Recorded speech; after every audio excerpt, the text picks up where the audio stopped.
CM Revanth రెడ్డిపై హరీష్ రావు విమర్శలు గుప్పించారు. రేవంత్ రెడ్డి ఏనాడు జై తెలంగాణ అనలేదు అన్నారు.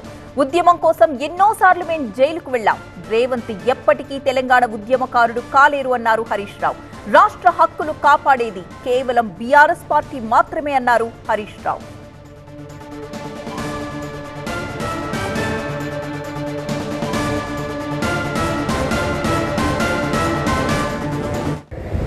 కానీ రాష్ట్ర అవతరణ ఉత్సవాల యాడ్లో జై తెలంగాణ పదవి ఆ రోజు సమైక్య రాష్ట్రంలో జై తెలంగాణ అనే పదం నిషేధించబడ్డది. కానీ రేవంత్ పాలనలో కూడా జై తెలంగాణ పదం మాయమైంది. అంటే కేసీఆర్ లేకపోతే రాబోయే రోజుల్లో తెలంగాణ సోయిని వీళ్ళు కథం చేస్తారు, తెలంగాణ హక్కులు కథం చేస్తారు. ఆయన పేరు రేవంత్ రెడ్డి కావచ్చు, ఆయన రాష్ట్రానికి ముఖ్యమంత్రి కావచ్చు, కానీ మీలాగా ఎన్నటికీ ఒక తెలంగాణ ఉద్యమకారులు కాలేదు.